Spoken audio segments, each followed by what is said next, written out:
وبرکاتہ۔ پیارے دوستو، امید کرتا ہوں آپ خیر و عافیت سے ہوں گے۔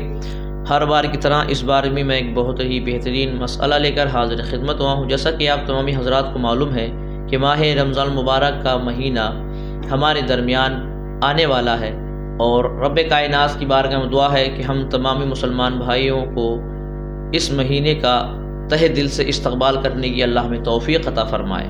یہ اتنا مقدس اور اتنا پوتر مہینہ ہے، اس کا اندازہ آپ اس بات سے لگا سکتے ہیں کہ رب کائنات قرآن مقدس میں ارشاد فرماتا ہے، یا ایھا الذین آمنوا کتب علیکم الصیام کما کتب علی الذین من قبلکم لعلکم تتقون۔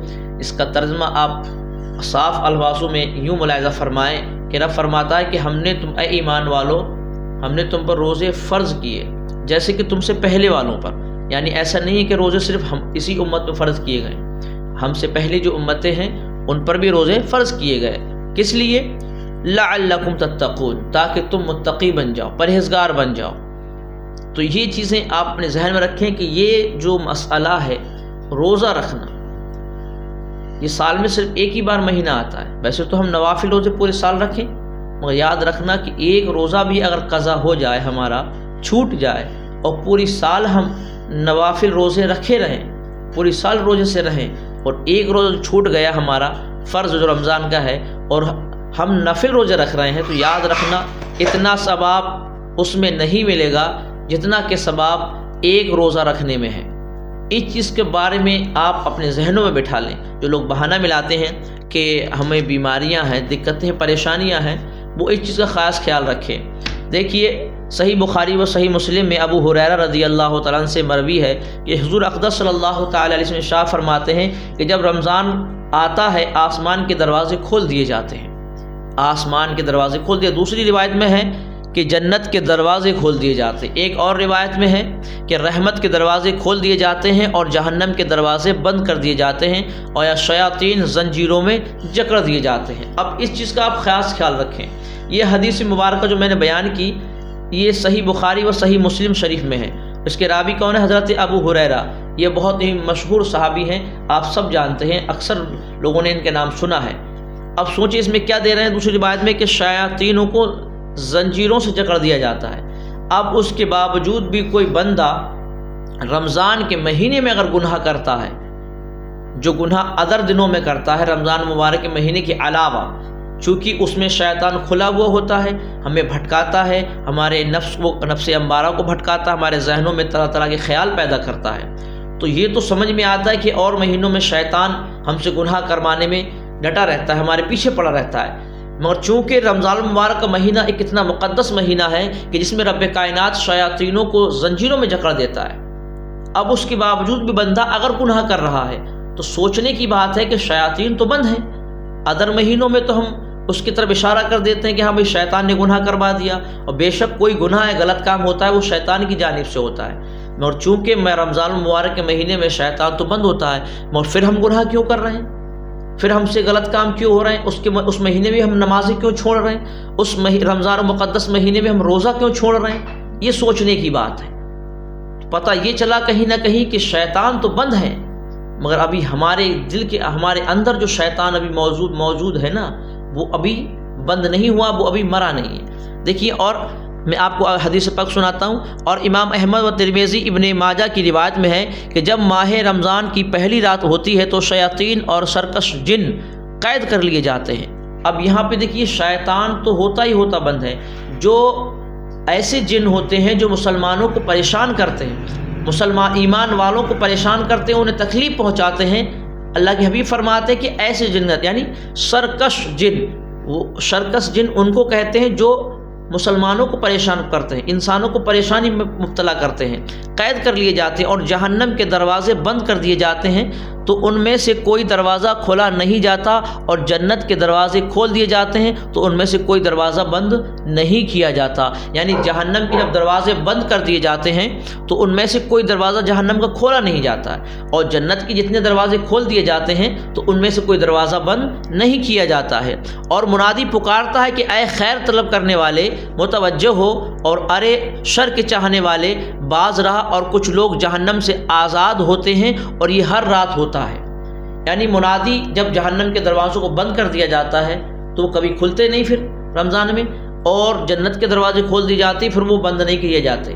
پھر اس کے بعد ایک منادی اعلان کرتا ہے کہ جو خیر نیکی کرنے والے ہیں اس کو پکارتا ہے وہ توجہ کریں، اور جو گناہ کرنے والے ان سے کہتا ہے تم باز رہو، ان سے کہتا ہے باز رہو۔ اب آپ یہ چیز کا خاص خیال رکھیں، میرے سمجھ میں نہیں آتا اور سمجھ سے پرے ہے کہ رمضان المبارک کے مہینے میں سرکش جنوں کو بند کر دیا جاتا ہے، شیاطینوں کو قید کر دیا جاتا ہے، اس کے باوجود بھی اگر کوئی بندہ رمضان مبارک کے مہینے میں نماز نہ پڑھے اور روزے نہ رکھے، اور اپنی جو بیوی روزے دار ہے اس کو بنا کسی عذر شرعی کے آپ اپنی بیوی سے کھانا بنوا کے دن کے وقت میں، یعنی طلوع آفتاب کے بعد اور غروب آفتاب سے پہلے آپ دن میں کھانا کھا رہے ہیں۔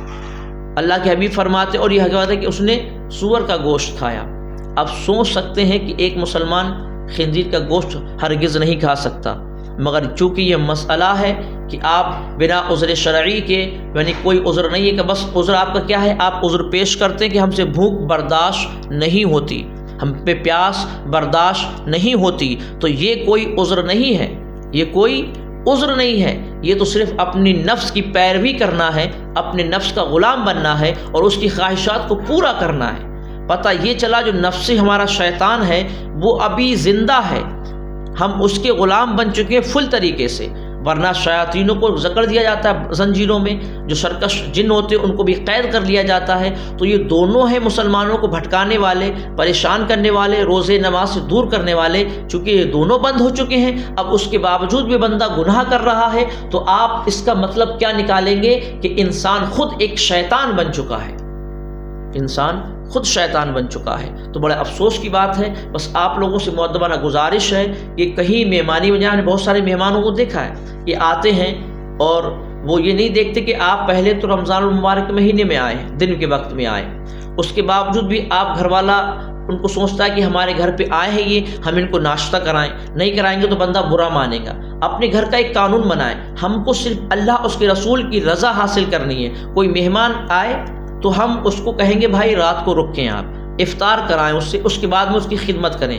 ایسا نہیں ہے کہ آپ تمام لوگ گھر میں روزے سے ہیں، کوئی مہمان آیا اور آپ دن ہی کے وقت میں اس کا ناشتہ پانی کرا رہے ہیں، اس کو کھلا رہے ہیں، وہ بھی پیٹ بھر کے کھا رہا ہے، یعنی گناہ میں تم بھی شامل ہوئے، وہ بھی شامل ہوا، اس نے بھی خنزیر کا گوشت کھایا، آپ نے اس کو کھلایا۔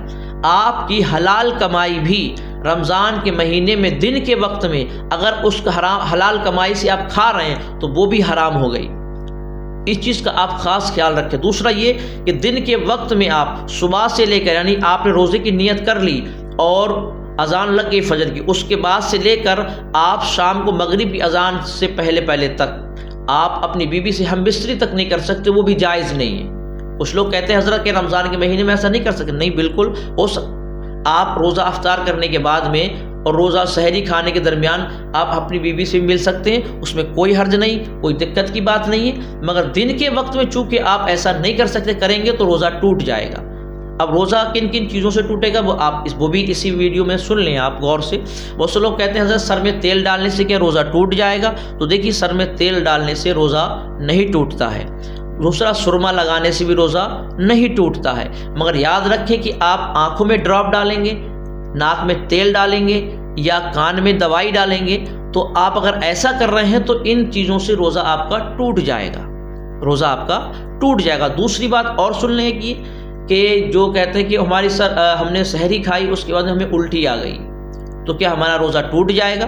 تو یاد رکھیں الٹی اگر تھوڑی سی ہے، منہ بھر قے نہیں آئی، اگر منہ بھر کے الٹی نہیں آئی تو روزہ نہیں ٹوٹے گا۔ ہاں اگر ایک دم فوری طور پر تھوڑی آئی پھر تھوڑی آئی، یعنی تھوڑی تھوڑی کر کے کئی بار آئی، اب وہ منہ بھر کے ہو گئی، تب جا کے آپ کا روزہ ٹوٹ جائے گا، ورنہ اگر ایک دو بار اگر آپ کی تھوڑی سی الٹی آئی تو آپ کا روزہ اس سے نہیں ٹوٹتا ہے۔ دوسرا بات یہ ایک بہترین مسئلہ اس میں اور ملاحظہ فرما لیں، جب بات آ گئی ہے تو آپ اس کو پورا سنیں غور سے، کہ کسی بندے کے پیٹ میں درد ہو رہا ہے، اب اتنا درد ہو رہا ہے، وہ حالت روزے میں ہے، روزے کی حالت میں ہے، اب کیا کرے؟ دوا تو کھا نہیں سکتا، ڈاکٹر نے کہا کہ آپ کو دوا کھانی پڑے گی ورنہ آپ کو اسی طریقے سے درد ہوتا رہے گا۔ تو دوسرا آپشن آپ کے پاس کیا، انجیکشن لگا سکتے ہیں کہ نہیں، یا تو دوا کھائیں یا تو سوئی لگوا لیں درد کی۔ تو آپ کیا کرنا ہے ایسے میں؟